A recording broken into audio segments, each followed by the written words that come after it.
Heyo everybody, Haku here with a discussion video for Marchen Madchen or Märchen Madchen. Not really sure how to pronounce it, and this isn't going to be my typical sort of series style review. Kind of feel like it's a bit hard to review this show because I finished the 10 episodes that aired, and there's going to be at least 2 more unaired. Whether they air at a later date or completely get cancelled or show up in a video release, I have no clue. But after watching the 10th episode and finishing all this, I had a ton of thoughts. But I wasn't really sure how to express them, so I was like, you know what, I want to make just a discussion video. My thoughts are pretty unorganized, but I've tried recording this and then doing things over and over again, and ended up deleting it every time because I didn't think it was good enough. This is probably my 3rd or 4th time trying to even do this video, and I think I've made some bullet points to kind of organize myself a little bit better, to help me remember what all I want to get to, so it's not quite so disjointed. But yeah, let's talk about Marchen Madchen and everything that went on here, from not just the show but the production mistakes, or I don't even know if I'd call them mistakes, but just the mess that the people making this had to go through to get it to us. But know that this is going to be a very, very positive look at the show, because I really did enjoy it and think it could have been something very good, if not for the production hell. And I feel very, very sympathetic for the people that worked really hard on it, only for a lot of people to crap on it because they don't know, well, they don't really know or appreciate everything that goes into making something creatively, especially something as complex as a television show, an animated television show at that. So either way, I felt like the show, my biggest main thought on it was that it feels like what would have happened to Kimono Friends if Kimono Friends just hadn't ever found that audience, if it didn't make it. This is Kimono Friends, if they do like they did there and put all of what they could into it, and things just don't end up working out. And you could tell from the very beginning, and I was worried from the very beginning, because you see the opening, it was just mostly reused scenes from the first episode or two. And the scenes, I don't know, the opening was the big thing, and they went back and corrected it into an opening that I really, really enjoyed once they got that second version, updated version out there. So from the beginning you could tell that there were some issues they were having, and especially you could tell in the story as well, the way they skimmed over some things and kind of rushed themselves forward. But before getting into the story, I will talk a bit about the production first, just to stay more organized. And in the comments and in the description, I'm going to add in this article I read that was actually very, very good. That's in English, so English speakers, you can read it. But it was a very good look into the woes of the production of this anime, and sort of the overarching, what it sort of reflects from the anime industry overall. But either way, the light novels that this is based on were made and published posthumously based on the ideas of Tomohiro Matsu. And from that came this whole mixed media idea, which a lot of anime do these days. There was going to be a DMM game, there's a manga that started in October, and here we had the anime.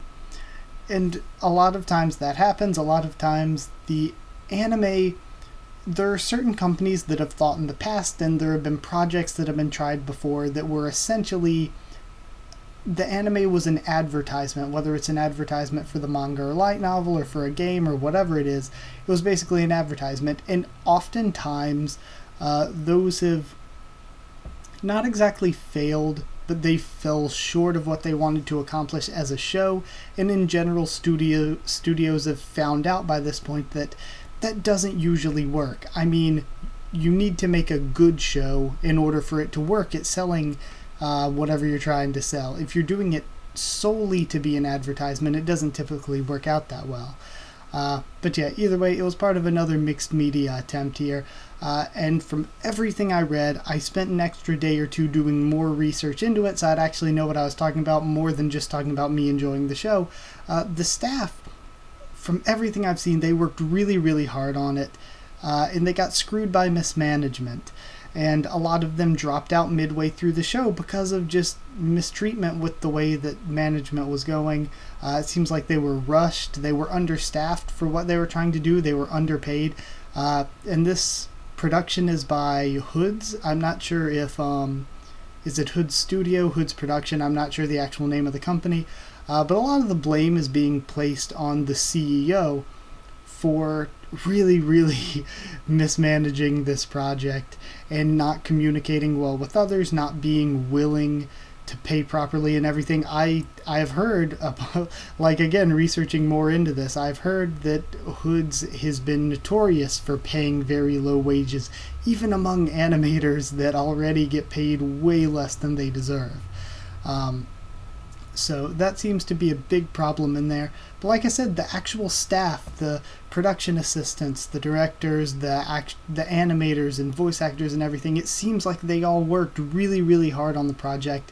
And the failures of the project just came from them not having the money, them being hired and thrown into positions or being sent into positions because of people quitting that they just didn't have experience in, but they just had to try their best to make up for somebody else in a position that they didn't really have experience in.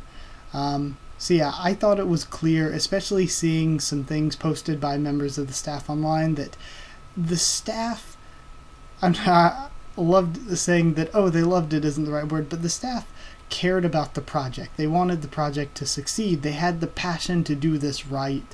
And that's what makes it even worse to me, because Kimono Friends was the big one for me.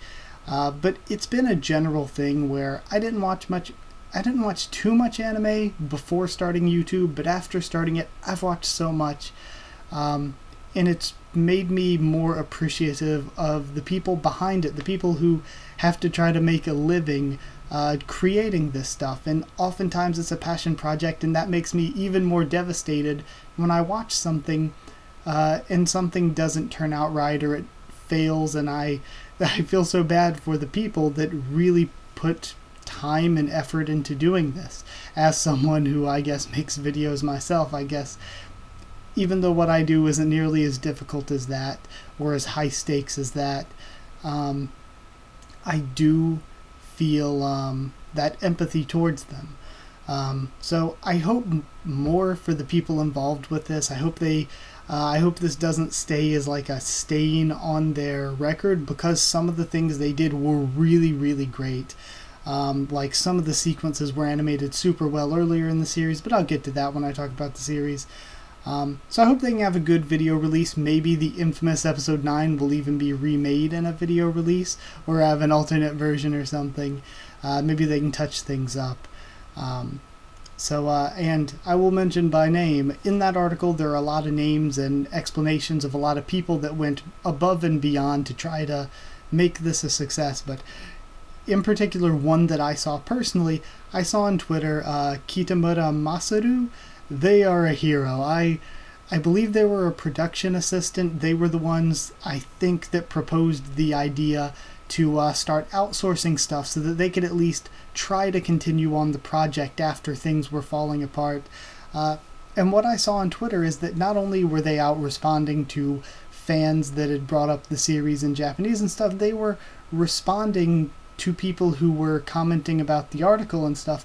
They were responding to people in English, even though it's not their native language, trying to say, we're happy that you love the project, we're working as hard as we can, trying to do the best that we can here. And I respect that so much, when you're putting yourself out there to get so much criticism because of the way the show is falling apart, but they're still putting themselves out there saying, we're working the hardest we can for you to try to make this a success. And again, so man, I really feel for the staff here, and I want them to be able to get the proper pay to do what they can do in the future to make really good shows. But let's talk about the show a little bit. I thought that the concept was amazing, and it had a really good story, but what held it down and what made it overall as an anime objectively not good was that it needed more time. Like, imagine this is just hypothetical. Imagine you take the same concept, the same story they were telling, but you give it 24 episodes and a big budget. Uh, you can't just take any idea, give it 24 episodes and a big budget and make it work, but this could have been amazing. This could have been at least the level of some of my favorite shows of all time with that kind of time and money given to them, because they could explore the things that kind of made what we got not as good because they weren't explored, they were glossed over. Hazuki's relationship with her stepmother and stepsister looked like it was going to be important in the very beginning, and then we jumped straight from what was going on the first episode or two into, okay, they're all just friends now and it all worked out. When if they would have went deeper into that and developed those characters a lot more, that could have been a really great plot line. The headmistress's backstory and why she was doing all the stuff she ended up doing throughout the show, the characters in the Hexaknot and their stories. There are a lot more that if they had the time and money they could have made into something amazing. I have that faith. But they just weren't given the right opportunities. In particular, look at some of the stuff.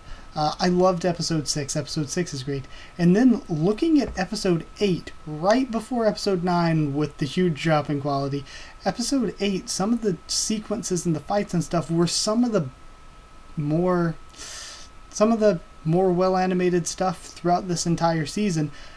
There was some stuff that was really, really good. And I'm not sure what episode it was in, but one that in my memory always sticks out is when we first see Lynn Davis's power, when she uses the Matchstick Girl power in that one bath scene. The animation in that was incredible. It was really, really good.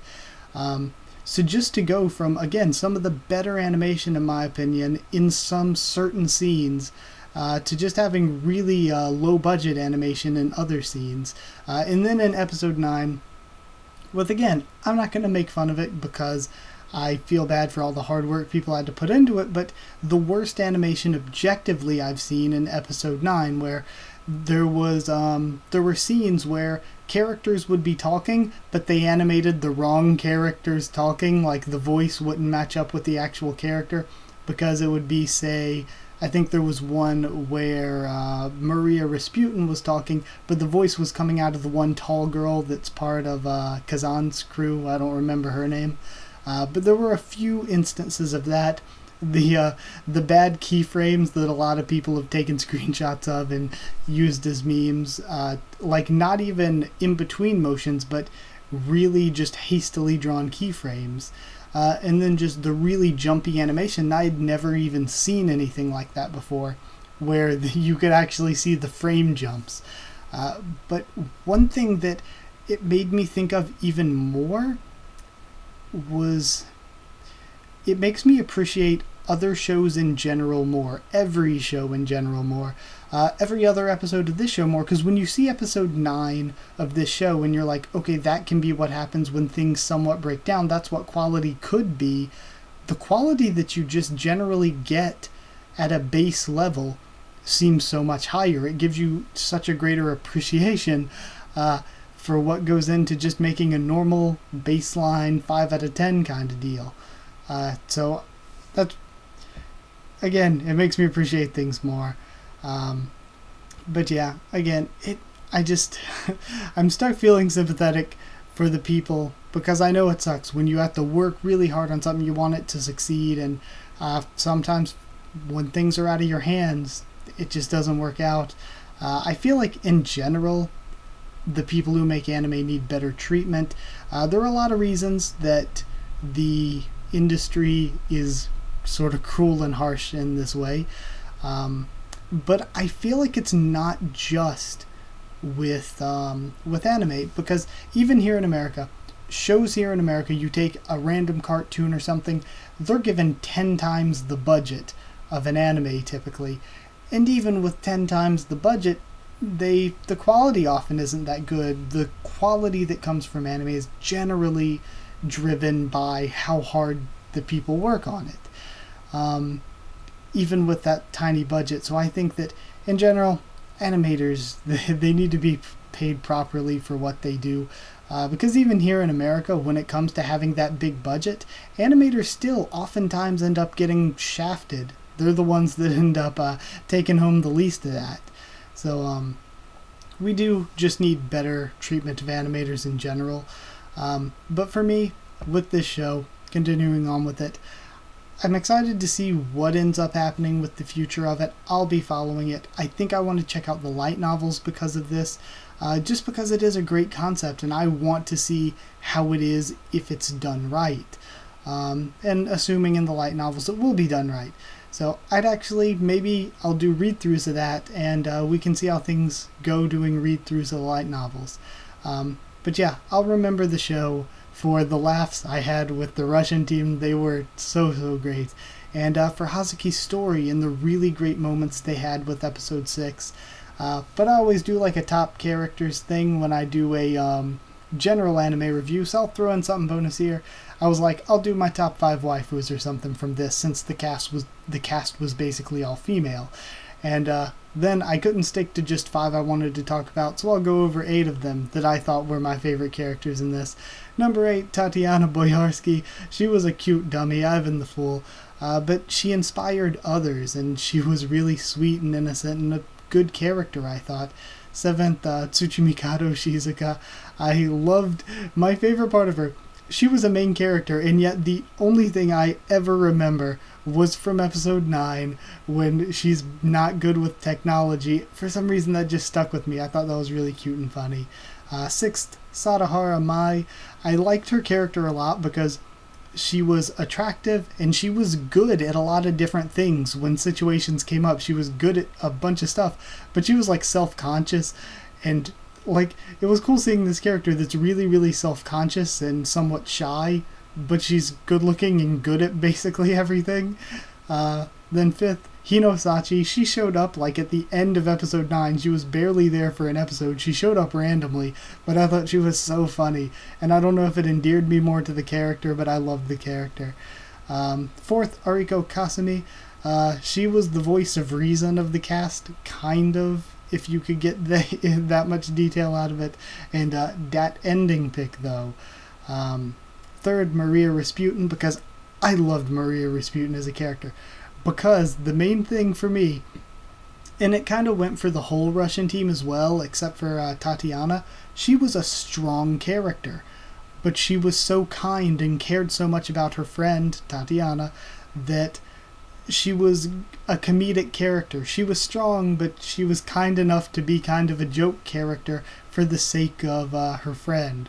So I really felt for Maria Rasputin. 2nd place, I'd put Arthur Pendragon, just because from the very start, when we first were introduced to Arthur Pendragon, I thought she was awesome. And also very attractive and mysterious. We got some hints at some stuff with her in the last episode that we never got to in what aired. 1st place, though, best character. I'm usually not the one to say the best character is the main character, but for this, I think maybe from what we saw it was. Kagimura Hazuki was the best. She was book girl. I loved her personality. I think if we got to delve more into that and got more detail in it, it could have been very good. And she had a lot of good Yuri ships going on. I somewhat shipped her with Shizuka, somewhat shipped her with the stepsister, but we didn't really get to explore all of that.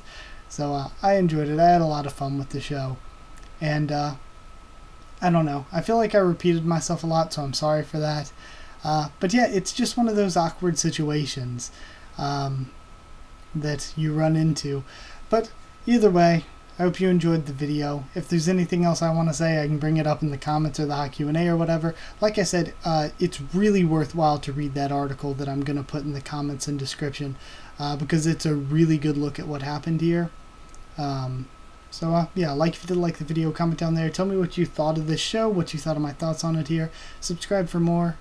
Not really.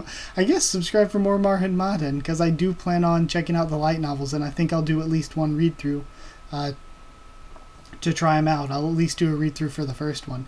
Not sure when, but eventually. But more light novels, manga, anime, stuff like that on the channel. Follow on Twitter if you want. I can try to keep you updated there and stuff for the channel. And if you want a link to our Discord server, just ask and I'll give you one. That's it. Thank you once again for watching, and I'll see you all next time.